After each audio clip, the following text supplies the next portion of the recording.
Afganistan'da Taliban ülkenin tüm sınır kapıları ile başkent Kabil dışında tüm büyük vilayet merkezlerinin kontrolünü ele geçirdi ve Kabil'in kenar mahallelerine girmeye başladı. Afganistan İçişleri Bakanlığı yönetimin devri için müzakerelere başlanacağını duyurdu. Nangarhar-i Şura vekili Naylır Aziz, basına yaptığı açıklamada, Taliban'ın, Nangarhar'ın merkezi Celalabad kentini de ele geçirdiğini söyledi. Kentin hiçbir çatışma yaşanmadan Taliban'a teslim edildiğini belirten Aziz, bazı yetkililerin başkent Kabil'e kaçtığını belirtti. Afganistan'da başkentte kamu binalarını aldıktan sonra başkanlık sarayına girdiği belirtilen Taliban'ın Afganistan İslam Emirliği'ni ilan edeceği açıklandı. ABD'nin 11 Eylül 2001 saldırılarının ardından Afganistan'a girerek son verdiği İslam Emirliği'nin tekrar kurulacağı belirtildi. İsminin açıklanmasını istemeyen bir Taliban yetkilisi, Başkanlık Sarayı'ndan yakından Afganistan İslam Emirliği'nin ilanın yapılacağını söyledi. NATO ise ülkeden tahliyelerin devam etmesi için Kabil Havalimanı'nın güvenliğini sağlamayı sürdüreceği açıklaması geldi. Taliban sözcüsü Zabiullah Mücahit, hükümet güçlerinin başkent Kabil'den ayrılması nedeniyle kentin ve kamu binalarının kontrolünü almaya başladıklarını açıkladı. Mücahit, Twitter hesabından yaptığı açıklamada, başkenti barışçıl şekilde devralmak istediklerini ve bu nedenle güç kullanmadıkları ancak hükümet güçlerinin bölgeden ayrılıp binaları boşalttığını belirtti. Bunun üzerine olası hırsızlık olaylarının da önlenmesi için merkezde ve kamu binalarında kontrolü almaya başladıklarını kaydeden Mücahit, kentte güvenliği sağlayacakları ifadesini kullandı. Mücahit, Taliban'ın sivillerin evlerine girilmesine izin vermeyeceğini ifade etti. Eski Cumhurbaşkanı Hamid Karzai için çalışan yetkililerden biri, Cumhurbaşkanı Gani'nin Afganistan'dan ayrıldığını öne sürdü. Ancak Gani'nin hangi ülkeye gittiğine dair bilgi verilmedi. Afganistan Ulusal Uzlaşı Yüksek Konseyi Başkanı Abdullah yayınladığı videoda Gani'nin ülkeden ayrıldığını doğruladı. Afgan yetkililerin suçladığı Gani'nin Tacikistan'a gittiği iddia edildi. ABD Dışişleri Bakanı Antony Blinken, Taliban'dan bir talepte bulunmadıklarını kaydederek, Taliban'a, eğer askeri personelimize ve tahliye operasyonumuza müdahale ederlerse hızlı ve kararlı bir şekilde karşılık vereceğimizi söyledik, dedi. ABD Dışişleri Bakanı Blinken, CNN kanalında Jake Tapper'ın programına konuk olarak ABD'nin Afganistan'dan tahliye sürecini ve Taliban'ın ilerleyişini değerlendirdi.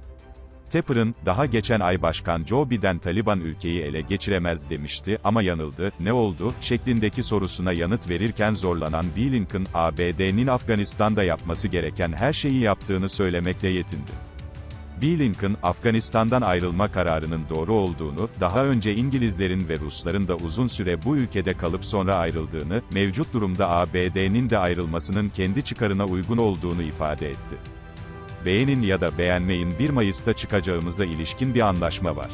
Biz çekilme işlemini başlattık mı? Başlattık. Afganistan'da 5 ila 10 yıl daha kalmak bizim ulusal çıkarımıza değil. Değerlendirmesini yapan Blinken, kararlarından pişman olmadıklarını yineledi. Taliban'ın hızlı ilerleyişi ve Kabil'i kuşatması konusundaki görüşü sorulan Blinken, açıkçası, Afgan güvenlik güçlerinin ülkeyi savunamadığını gördük ve bu beklediğimizden daha hızlı oldu, dedi. Taliban'dan herhangi bir talepte bulunmadıklarını söyleyen Blinken, Taliban'a, eğer askeri personelimize ve tahliye operasyonumuza müdahale ederlerse hızlı ve kararlı bir şekilde karşılık vereceğimizi söyledik, ifadesini kullandı. ABD Başkanı Biden dünkü açıklamasında, Kabil Büyükelçiliğindeki personelin tahliyesi için gönderilen asker sayısını 5.000'e çıkardığını duyurmuştu. Afganistan'ın başkenti Kabil'de yönetim değişikliği için müzakereler sürerken, Taliban kontrolünü genişletmeye devam ediyor. ABD ve koalisyon güçlerinin 20 yıl boyunca kullandığı Bagram hava üssü de Taliban'a teslim edildi. Burada $5.000 Taliban ve IŞİD tutuklusu bulunuyordu.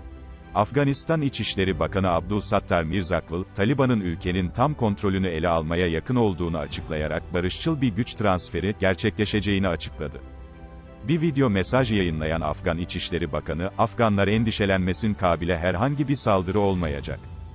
Barışçıl bir şekilde iktidar, geçiş hükümetine devredilecek, dedi. Taliban'da geçiş sürecinin görüşülmesi için müzakere heyetinin başkanlık sarayına gittiğini açıklamıştı. Afganistan'ın başkenti Kabil girişine ulaştıktan sonra militanlarına durması için talimat veren Taliban, kentin barışçıl şekilde ele geçirilmesi için görüşmelerin yapıldığını açıkladı.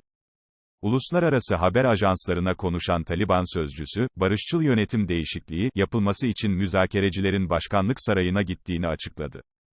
Kenti güç kullanarak almak istemediklerini duyuran Taliban kent sakinlerine de can ve mal güvenliği garantisi verdi. ABD basını ise Taliban ile Washington'un çekilme sırasında saldırmazlık için anlaştığını öne sürdü. Washington Post'ta yer alan iddiaya göre, ABD askerleri ve diplomatları çekilene değin Taliban, başkent Kabil'e girmeyecek ve ABD çalışanlarını hedef almayacak. Afganistan'ın başkenti Kabil'e ulaşan Taliban, burada bulunan Rusya Büyükelçiliği için güvenlik garantisi verdi. Rus haber ajansı TASS'ın sorusuna yanıt veren Taliban siyasi büro sözcüsü Süheyl Şahin, "Evet, Rusya ile iyi ilişkilerimiz var ve genel olarak politikamız, Rus ve diğer büyükelçiliklerin işleyişi için güvenli koşullar sağlamak" dedi. Dışişleri Bakanlığı, Afganistan'dan ayrılmak isteyen Türk vatandaşlarının ivedilikle Türkiye'nin Kabil Büyükelçiliğine bilgi vermesini istedi. Türkiye'nin Kabil Büyükelçiliği, Twitter'dan yaptığı paylaşımda Afganistan'dan ayrılma talebinde bulunan Türk vatandaşlarının Türkiye'nin Kabil Büyükelçiliği ile iletişime geçerek ivedilikle bilgi vermeleri çağrısında bulundu. Taliban'ın başkent Kabil'in dış mahallelerine girmeye başlamasıyla kent merkezinde kaos yaşanmaya başladı. Taliban, kenti güç kullanarak almayacaklarını ve güçlerine kent kapılarında durmaları talimatı verildiğini duyurdu.